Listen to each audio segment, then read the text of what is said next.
উচ্চ মাধ্যমিক একাদশ ও দ্বাদশ শ্রেণীর সকল শিক্ষার্থীদেরকে স্বাগত জানাচ্ছি তথ্য ও যোগাযোগ প্রযুক্তি বা আইসিটি বিষয়ের অধ্যায় 3 এর ডিজিটাল ডিভাইস আলোচনায়।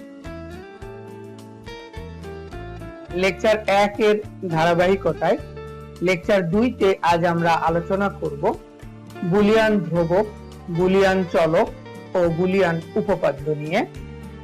লজিক সমীকরণ বা লজিক ফাংশনের সরলীকরণ করব এবং ডি মর্গান ও তার সূত্র নিয়ে আজ আমরা আলোচনা করব। প্রিয় শিক্ষার্থী, বুলিয়ান ধ্রুবক বলতে আমরা কি বুঝি? বুলিয়ান অ্যালজেব্রায় ব্যবহৃত বাইনারি ডিজিট 0 অথবা 1 এর প্রত্যেকটিকে আলাদা আলাদা ভাবে আমরা বলি বুলিয়ান ধ্রুবক। অর্থাৎ 0 যেমন একটি বুলিয়ান ধ্রুবক, 1 ও তেমনি একটি বুলিয়ান ধ্রুবক। তাহলে বুলিয়ান চলক বলতে আমরা কি বুঝি? বুলিয়ান অ্যালজেব্রায় ব্যবহৃত প্রতীক বা রাশির মান যখন বাইনারি ডিজিট 0 অথবা 1 এর যে কোনো একটি হয় অথবা হতে পারে, এমন ক্ষেত্রে উক্ত রাশিকে আমরা বুলিয়ান চলক বলে থাকি।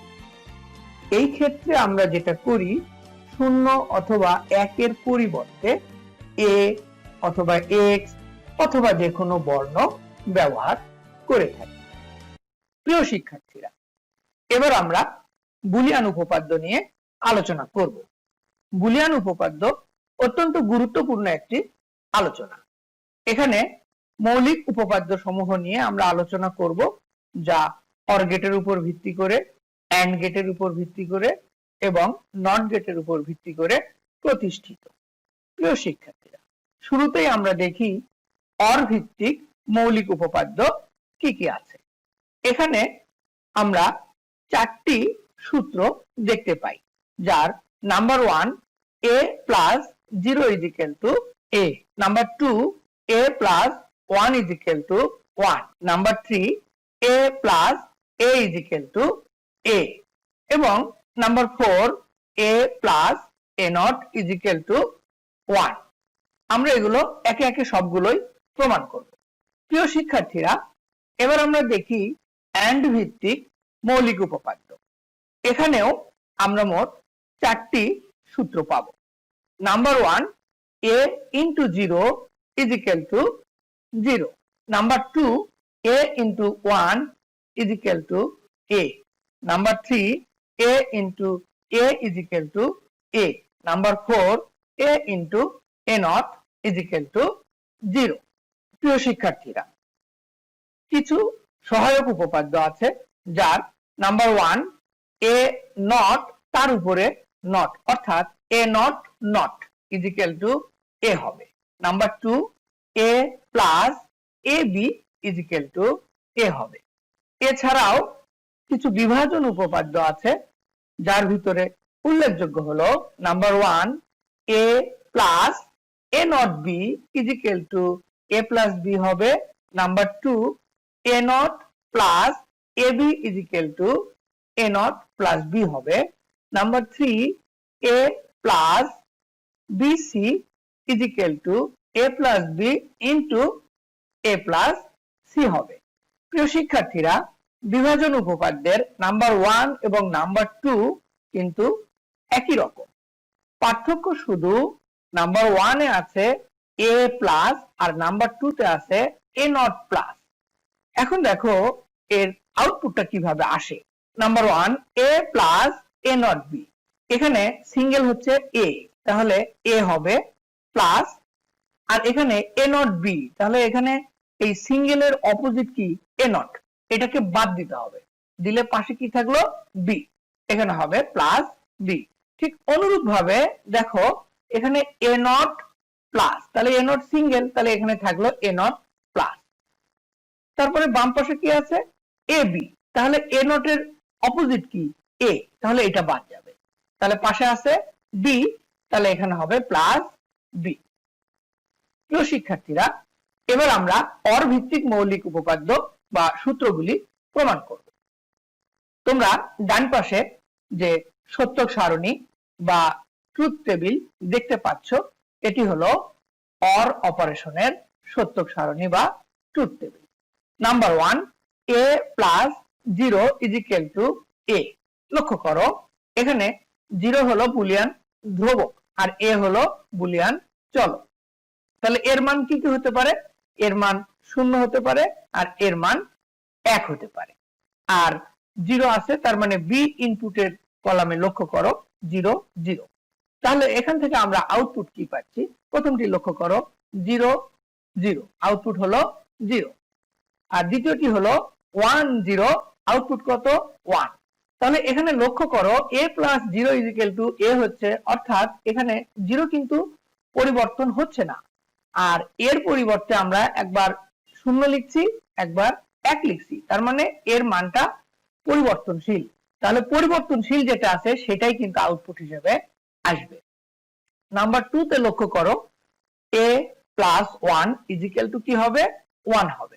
তাহলে 1 তো পরিবর্তিত হবে না, তাহলে এর জায়গায় আমরা একবার লিখবো 0 আর একবার লিখবো 1। কিন্তু লক্ষ্য করে দেখো এ যে পরিবর্তিত হলো, এই এর কিন্তু আউটপুটে কোনো ভূমিকা নাই। তাহলে a plus 1 is equal two 1 হবে। Number 3, a plus a is equal two a। এটা অত্যন্ত সহজ। এখানে দুইটি ইনপুটই সমান হতে হবে। তাহলে 0 0 হলে আউটপুট 0 হবে আর 1 1 হলে আউটপুট 1 হবে। তার মানে a plus a is equal two a হবে।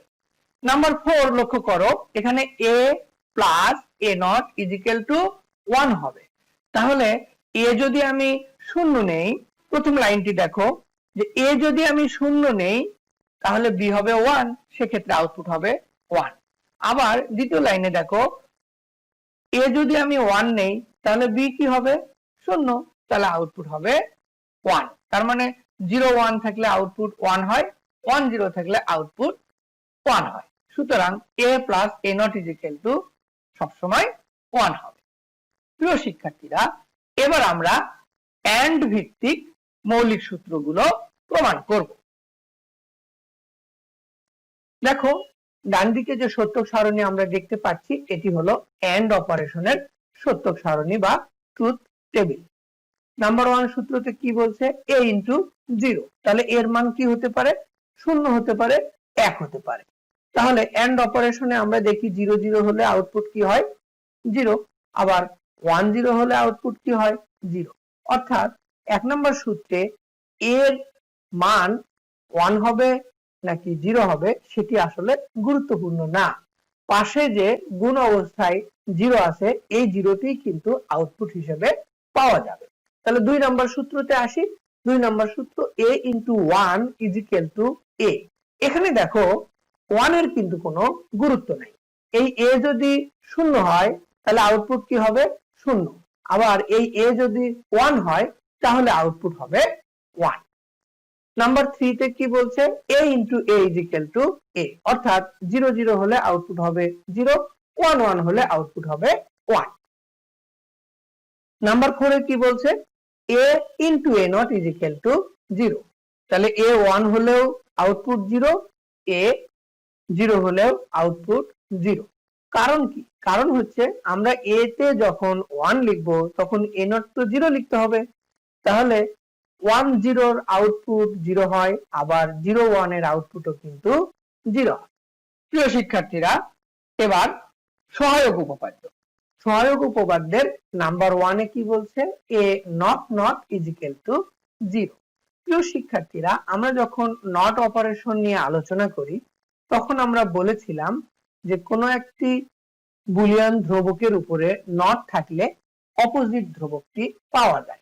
তাহলে দেখো এই 0 এর উপরে নট, আমরা 0 কে লাল রং এবং প্রথম নটকে আমরা লাল রং হিসেবে দিয়েছি। তাহলে 0 নট, তার মানে হচ্ছে 0 নয়। তাহলে 0 নয় হলে উত্তর কি হবে? 1। তাহলে আমরা এখানে লিখলাম 1। আর এই কালো নট অপারেশন যেটি সেটি আমাদের 1 এর উপরে থাকলো। এবার দেখো 1 নট, তার মানে কি? 1 নয়। তাহলে 1 নয় মানে উত্তর হলো 0। তাহলে 1 নট ইজ ইকুয়াল টু লিখতে পারি 0। তাহলে তো আমরা দেখতে পাচ্ছি 0 not not is equal two 0। সুতরাং আমরা লিখতে পারি a not not is equal two a। প্রিয় শিক্ষার্থীরা, এবার আসি সহায়ক উপপাদ্য নাম্বার টু। এখানে কি বলছে, A plus A B is equal to A হতে হবে। দেখো বাম পক্ষ আছে হলো এ প্লাস এ বি, আমরা যদি এখান থেকে এ কমন নেই তাহলে আমরা কি পাই, ওয়ান প্লাস বি। তাহলে one plus B is equal to কি হবে, ওয়ান হবে, কারণ one plus B is equal to one, এটি হলো অর অপারেশনের উপর ভিত্তি করে বুলিয়ান উপপাদ্যের যে চারটি সূত্র আমরা আলোচনা করলাম তার একটি। আবার দেখো এ ইন্টু ওয়ান, এটি কিন্তু এন্ড অপারেশনের উপর ভিত্তি করে বুলিয়ান উপপাদ্যের যে চারটি সূত্র ছিল তার একটি। তাহলে A into one is equal to কি হবে, ওয়ান হবে, সেই কারণে আমরা এখানে লিখতে পেরেছি ওয়ান। তাহলে আমরা লিখতে পারি A plus A into B is equal to A. প্রিয় শিক্ষার্থীরা, লজিক সমীকরণ বা লজিক ফাংশনের সরলীকরণ। উদাহরণ 1, আমাদেরকে কি প্রমাণ করতে হবে, a into A not plus B is equal to A into B, এটি আমরা প্রমাণ করব। তাহলে বাম পক্ষটা আমরা লিখে নিলাম। বাম পক্ষ লিখে নেয়ার পরে আমরা যদি বন্টন সূত্র প্রয়োগ করি, অর্থাৎ এ দিয়ে এ নট কে গুণ করি, আবার এ দিয়ে বি কে গুণ করি, তাহলে আমরা পেলাম A into A not plus A into B. এখন দেখো এ ইন্টু এ নট, এটি কিন্তু আমাদের বুলিয়ান উপপাদ্যের এন্ড অপারেশনের উপর ভিত্তি করে যে চারটি সূত্র ছিল তার একটি। সেখানে বলা ছিল যে A into A not is equal to কি হবে, জিরো হবে। তাহলে এখানে আমরা লিখলাম জিরো প্লাস এ বি, এবং জিরো প্লাস এক্স যদি হয় তাহলে আমরা কি লিখতে পারি, এক্স। এটি হলো অর অপারেশনের উপর ভিত্তি করে বুলিয়ান উপপাদ্য। তাহলে আমরা উত্তর পেলাম এ বি। প্রিয় শিক্ষার্থীরা, তাহলে বাম পক্ষ ইজ ইকুয়াল টু ডান পক্ষ, প্রমাণিত। আমরা আরো একটি উদাহরণ দেখি, উদাহরণ 2। এবার বলছে f is equal to A not B plus A not B not plus A B, এটাকে কি করতে হবে, সরলীকরণ করতে হবে। তাহলে দেখো আমরা এই তিনটি পদ থেকে প্রথম দুই পদের এ নট কমন নেওয়া যায়। তাহলে এ নট কমন নিলে কি থাকছে, বি প্লাস বি নট, অন্যটা যেভাবে আছে থাকলো। এবার দেখো B plus B not is equal to one লেখা যায়, এটা হলো অর অপারেশনের উপর ভিত্তি করে বুলিয়ান উপপাদ্যের যে চারটি সূত্র ছিল তার একটি। আমরা সেখানে বলেছিলাম A plus A not is equal to one, এখানে এর পরিবর্তে বলা হচ্ছে B plus B not is equal to one. তাহলে দেখো এখানে এ নট ইন্টু ওয়ান, এটাকে আমরা লিখতে পারি এ নট, কারণ আমরা জানি x into one is equal two x হবে, কারণ এক্স যদি জিরো হয় তাহলে এখানে উত্তর হবে জিরো, আর এক্স যদি ওয়ান হয় তাহলে উত্তর হবে ওয়ান। সুতরাং x into one is equal two x. এটি হলো এন্ড অপারেশনের উপর ভিত্তি করে বুলিয়ান উপপাদ্য। তাহলে এখানে আমরা পেলাম এ নট প্লাস এ বি। এখন দেখো আমরা যখন বিভাজন উপপাদ্য নিয়ে আলোচনা করেছিলাম তখন আমরা বলেছিলাম যে A plus A not B is equal to A plus B হয়, তাহলে এখানে সিঙ্গেল হলো এ নট, সেটি থাকলো, আর এখানে এ ইন্টু বি, তাহলে এখানে কমন যেহেতু এ আছে মানে এ নটের বিপরীত, সেই জন্য এটা বাদ দিয়ে আমরা লিখতে পারবো বি। তাহলে ফাইনালি আমরা পেলাম এ নট প্লাস বি। তাহলে প্রিয় শিক্ষার্থীরা, এফ ইজ ইকুয়াল টু যে রাশিমালা দেওয়া আছে সেটিকে সরলীকরণ করলে আমরা পাই এ নট প্লাস বি, এটাই আমাদের কাছে অ্যান্সার। প্রিয় শিক্ষার্থীরা, এবার আমরা আলোচনা করব ডি মর্গান এবং তার সূত্র।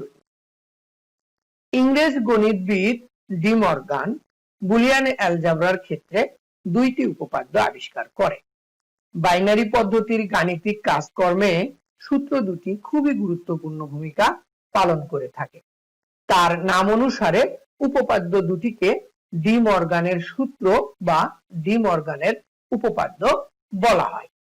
প্রিয় শিক্ষার্থীরা, ডি মর্গানের প্রথম সূত্রকে আমরা যদি বাংলা ভাষায় বর্ণনা করি তাহলে বিষয়টি এরকম দাঁড়ায়, যে কোনো সংখ্যক চলকের যৌক্তিক যোগের কমপ্লিমেন্ট ইজ ইকুয়াল টু প্রত্যেক চলকের কমপ্লিমেন্টের যৌক্তিক গুণ, যার গাণিতিক রূপ হলো দুই চলকের ক্ষেত্রে a plus B not is equal to A not into B not. লক্ষ্য করো, আমরা একটু এই বর্ণনার সাথে মিলিয়ে দেখি। বলা হয়েছে যে কোনো সংখ্যক চলকের, তা আমরা দুই চলকের কথা বলেছি, তিন চলকের কথা বলেছি, তাহলে যে কোনো সংখ্যক চলকের বিষয়টা গেল। এবার আসি কি যৌক্তিক যোগ। তাহলে দুই চলকের ক্ষেত্রে আমরা তাদেরকে কি করেছি, অর অপারেশন করেছি। a প্লাস বি, এটি হলো যৌক্তিক যোগ।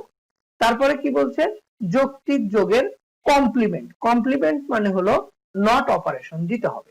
তাহলে a প্লাস বি, তার উপরে আমরা দিলাম নট, ইজিক্যাল টু কি হবে, প্রত্যেক চলকের কমপ্লিমেন্ট। তাহলে a চলক, তার কমপ্লিমেন্ট হচ্ছে a নট, আবার বি একটি চলক, তার কমপ্লিমেন্ট হচ্ছে বি নট। তাহলে প্রত্যেক চলকের কমপ্লিমেন্টের কি হবে, যৌক্তিক গুণ হবে, অর্থাৎ এন্ড অপারেশন দিতে হবে। তাহলে আমরা পেলাম a plus B not is equal to A not into B not. তাহলে তিন চলকের ক্ষেত্রে বিষয়টি একই, a plus B plus C not is equal to A not into B not into C not.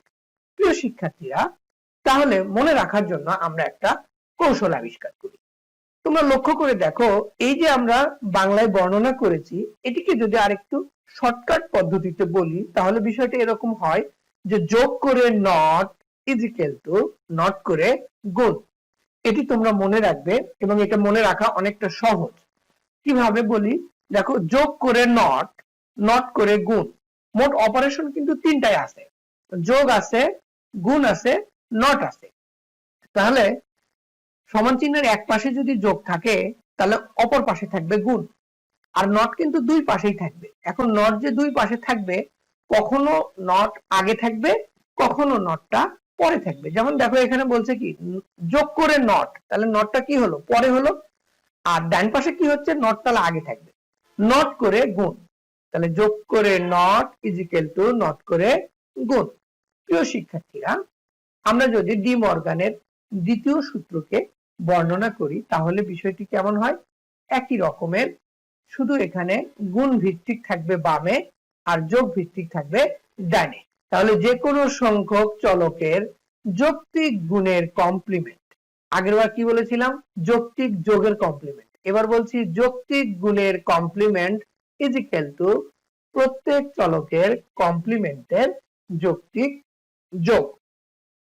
তাহলে গাণিতিক রূপটা হবে, দুই চলকের ক্ষেত্রে a into B not is equal to A not plus B not. দেখো, যৌক্তিক গুণ আগে করলাম a ইন্টু বি, তারপরে কমপ্লিমেন্ট করলাম, উপরে দিলাম নট ইজ ইকুয়াল টু প্রত্যেক চলকের আগে কমপ্লিমেন্ট করছি, তার মানে a নট করেছি, বি নট করেছি, তারপরে কি করেছি, যৌক্তিক যোগ, তাদেরকে অর অপারেশন দিয়েছি। তাহলে তিন চলকের ক্ষেত্রেও বিষয়টি একই, a into b into c not is equal to a not plus b not plus c not। তাহলে মনে রাখার কৌশলটি দেখো, গুণ করে not is equal to not করে যোগ। দেখো, ডি মর্গানের প্রথম সূত্রের বর্ণনাতেও বলেছিলাম যে গুণ এবং যোগ এরা সমান চিহ্নর দুই পাশে থাকবে, আর নটটা কিন্তু বাম পাশেও থাকবে, ডান পাশেও থাকবে। এখানেও দেখো ঠিক একই কাজ করা হয়েছে, গুণ আছে বাম পাশে, যোগ আছে ডান পাশে, আর নট কিন্তু দুই পাশেই আছে। আর নট যেহেতু দুই পাশে আছে, সে কারণে দেখো প্রথমে হয়েছে গুণ করে নট, অর্থাৎ নট হলো পরে, ইজ ইকুয়াল টু নট করে যোগ, তার মানে ডান পাশে নট হবে আগে। তাহলে গুণ করে not is equal to not করে যোগ। প্রিয় শিক্ষার্থীরা, এবার দুই চলকের সূত্রের প্রমাণ করব। তাহলে দেখো, যোগের ক্ষেত্রে আমাদের প্রথম সূত্র যেটা ছিল সেটি হলো a plus B not is equal to A not into B not, আর গুণনের ক্ষেত্রে প্রথম সূত্র যেটা ছিল সেটা হলো a into B not is equal to A not plus B not. এখন এটি প্রমাণ করার জন্য আমরা একটি সত্যক সারণী নিলাম, সেখানে আমরা যেহেতু দুই চলকের ক্ষেত্রে প্রমাণ করব, তাহলে ইনপুট হিসেবে নিলাম a b। তাহলে a তে যদি 0 হয়, b তে 0, অর্থাৎ 0 0, তারপরের লাইনে হবে 0 1, তারপরের লাইনে হবে 1 0, তারপরের লাইনে হবে 1 1। প্রিয় শিক্ষার্থীরা, এটি কিন্তু আমরা যদি দশমিক সংখ্যার সাথে তুলনা করি তাহলে প্রথম লাইনটি হলো 0, তারপরের লাইন 1, তারপরের লাইন 2, তারপরের লাইন 3। তাহলে বাইনারি সংখ্যা পদ্ধতির ধারাবাহিক সংখ্যা কিন্তু 0 0 0 1 1 0 1 1। যেহেতু আমরা দুই চলকের জন্য করছি সেই জন্য 2 to the power 2 is equal to 4, অর্থাৎ সেই কারণেই আমরা এখানে চারটি রো বা চারটি সারি পেয়েছি। প্রিয় শিক্ষার্থীরা, প্রথমে আমরা নট অপারেশনের কাজ করে নিব। তাহলে আমরা জানি এতে কি কি আছে, 0 0 1 1। এটাকে নট করলে কি হবে, 1 1 0 0, অর্থাৎ 0 এর অপোজিট হলো 1, সেই কারণে এখানে হয়েছে 0 থাকলে 1, 0 থাকলে 1, আবার 1 এর অপোজিট কি 0, সেই কারণে এখানে 1 থাকলে 0, 1 থাকলে 0। তাহলে বি এর অপোজিট গুলো কি হবে, এখানে আছে 0 1 0 1, তাহলে বি নট কি হবে 1 0 1 0। এবার আমরা অর অপারেশনের কাজ করব। কোন কোন চলকের উপরে, এ এবং বি এর উপরে আমরা অর অপারেশন করব। তাহলে অর অপারেশনের মূলনীতি আমরা কিন্তু লেকচার 1 এ আলোচনা করেছিলাম। তোমাদের যাদের এখনো ওই বিষয়ে দুর্বলতা আছে তারা লেকচার 1 এর ভিডিওটি আরেকবার দেখে নিবে। অর অপারেশনের মূলনীতি ছিল সকল ইনপুট 0 হলে আউটপুট 0। লক্ষ্য করো এ বি এর কোন লাইনে, শুধুমাত্র প্রথম লাইনে কিন্তু 0 0 আছে, আর কোথাও কিন্তু 0 0 নেই। তাহলে প্রথম লাইনের আউটপুট হবে 0 আর অন্যান্য সবগুলো হবে 1। এবার আমরা কি করব, সূত্র 1 এর বাম পক্ষ a প্লাস বি নট। তাহলে আমরা এই যে অর অপারেশন করলাম তাকে আমরা এখন কি করব, নট অপারেশন করব। তাহলে 0 এর জন্য হবে 1, বাকি যেগুলো 1 আছে সেগুলো হয়ে যাবে 0। এবার আমরা কি করব, এ নট এবং বি নট কে এন্ড অপারেশন করব। তাহলে এ নট বি নট এর এন্ড অপারেশন করার আগে আমরা একটু জেনে নেই আমাদের এন্ড অপারেশনের মূলনীতি কি ছিল। এন্ড অপারেশনের মূলনীতি ছিল সকল ইনপুট 1 হলে আউটপুট 1 হবে। তাহলে এখানে লক্ষ্য করো এ নট এবং বি নট এর ঘরে শুধুমাত্র প্রথম লাইনে কিন্তু 1 1 আছে, আর কোথাও কিন্তু 1 1 নাই। তাহলে প্রথম লাইনের ইনপুটটা হবে 1, অবশিষ্ট গুলো হবে 0।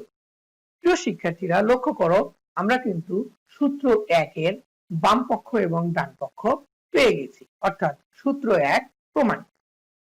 এবার আমরা সূত্র 2 প্রমাণ করব, কিন্তু সূত্র 2 এর মধ্যে যেহেতু প্রথমে আছে a ইনটু b, সে কারণে আমরা প্রথমে এন্ড অপারেশনের কাজটি করে নিব। কোন কোন চলকের উপরে, a এবং b এই দুইটি ইনপুটের উপরে। তাহলে এন্ড অপারেশনের মূল নীতিতে আমরা জানি যে সকল ইনপুট 1 হলে আউটপুট 1 হবে। তাহলে দেখো এ বি চলকের ক্ষেত্রে শেষ লাইনে শুধুমাত্র দুটাতেই 1 আছে, তাহলে শেষ লাইনেই শুধুমাত্র 1 হবে, অবশিষ্ট গুলো কি হবে 0 হবে। এখন এই a ইনটু b যে আমরা পেলাম এটাকে আমরা কি করব, নট অপারেশন প্রয়োগ করব। তাহলে এই প্রথম তিনটি 0 আছে, এই তিনটি হয়ে যাবে 1, আর শেষেরটা ছিল 1, এটা হয়ে যাবে 0। এবার কি করব, a not plus b not, অর্থাৎ a নট এবং b নট কে আমরা ইনপুট হিসাবে ধরে তাদেরকে কি করব, অর অপারেশন করব। তাহলে অর অপারেশনের মূলনীতিতে কি ছিল, সকল ইনপুট 0 হলে আউটপুট 0। তাহলে এ নট আর বি নটের দিকে একটু লক্ষ্য করো, এখানে শুধুমাত্র শেষ লাইনে আছে সকল ইনপুট 0, তার মানে শেষ লাইনেই শুধু হবে 0, আর অবশিষ্ট যে তিনটা লাইন আছে সেগুলোতে সবগুলো আউটপুট হবে 1। প্রিয় শিক্ষার্থীরা, তোমরা লক্ষ্য করো আমরা কিন্তু সূত্র 2 এর বাম পক্ষ ডান পক্ষ পেয়ে গেছি। তাহলে প্রিয় শিক্ষার্থীরা, দুই চলকের ক্ষেত্রে আমরা ডি মর্গানের সূত্র 2টি প্রমাণ করলাম। প্রিয় শিক্ষার্থীরা, তোমাদের জন্য আজকের বাড়ির কাজ হলো অর অপারেশন, এন্ড অপারেশন এবং নট অপারেশনের সত্যক সারণী বা ট্রুথ টেবিল এবং এর মূলনীতি মনে রাখতে হবে। বারবার একটু চেষ্টা করে দেখবে, কারণ তোমরা আজকের লেকচার 2 এর আলোচনায় এই যে আমরা ডি মর্গানের সূত্র প্রমাণ করলাম, তোমরা লক্ষ্য করেছো এখানে কিন্তু অর অপারেশন, এন্ড অপারেশন এবং নট অপারেশন প্রত্যেকটাই কিন্তু প্রয়োজন হয়েছে। এজন্য এই তিনটি অপারেশনের সত্যক সারণী মূলনীতি সহ তোমরা মনে রাখবে। SW2 ডি মর্গানের সূত্রের মূলনীতি। ওই যে আমরা বললাম যে প্রথম সূত্রের মূলনীতি হলো যোগ করে নট ইজিক্যাল টু নট করে গুণ, এবং দ্বিতীয় সূত্রের মূলনীতি কি ছিল? গুণ করে নট ইজিক্যাল টু নট করে যোগ। এই মূলনীতিগুলো তোমরা মুখস্থ করবে। মূলনীতি মুখস্থ করলে তোমাদের প্রমাণ করতে সুবিধা হবে। HW3 ডি মর্গানের 3 চলকের যে সূত্র সেটি কিন্তু আমি প্রমাণ করে দেইনি, আমি শুধু 2 চলকেরটা আজকে প্রমাণ করে দিয়েছি। তোমরা ডি মর্গানের 3 চলকের সূত্রটিকে সত্যক সারণীর সাহায্যে প্রমাণ করবে। আমি একটু বলে নিই, যেহেতু এখানে 3টি চলক আছে তাহলে বাইনারি বিট কয়টা? 2টা। তাহলে 2 to the power 3 is equal to কত? 8। তার মানে 8টা সারি বা 8টা রো কিন্তু পাওয়া যাবে। ইনপুট হিসেবে 3টা চলক নিলে তুমি দেখবা, আমি যেমন 2 চলকের জন্য করেছি আমার 4 লাইন হয়েছে বা 4টা সারি হয়েছে, তোমার কিন্তু 3 চলকের জন্য 8টি সারি বা 8টি লাইন হবে। প্রিয় শিক্ষার্থীরা, ডি মর্গানের 3 চলকের প্রমাণটি তোমাদের বইতেও দেওয়া আছে, তোমরা সেখান থেকে সহযোগিতা নিয়ে এটি করবে। এবার আসি HW4। HW4 হিসেবে আজকে যে আমরা লজিক সমীকরণ বা লজিক ফাংশনের সরলীকরণ করলাম, তোমরা দেখবে যে তোমাদের বইতে অসংখ্য উদাহরণ এরকম করে দেওয়া আছে। এগুলো থেকে তোমরা দেখে দেখে যেগুলো তোমাদের কাছে মনে হয় যে একটু জটিল বা আমি পারবো না, সেগুলো একটু বারবার চেষ্টা করবে। বাড়ির কাজের যেটাই তোমরা না পারবে আমার সাথে যোগাযোগ করবে, আমাকে টেক্সট করবে, আমি সমাধান করে দেওয়ার চেষ্টা করব। তাহলে প্রিয় শিক্ষার্থীরা, ডিজিটাল ডিভাইস এর লেকচার 2 এর আলোচনা আজকের মতো এখানেই শেষ করছি। লেকচার 3 এ তোমাদের সঙ্গে আবার কথা হবে। সে পর্যন্ত তোমরা সবাই ভালো থেকো, সুস্থ থেকো। সবাইকে ধন্যবাদ।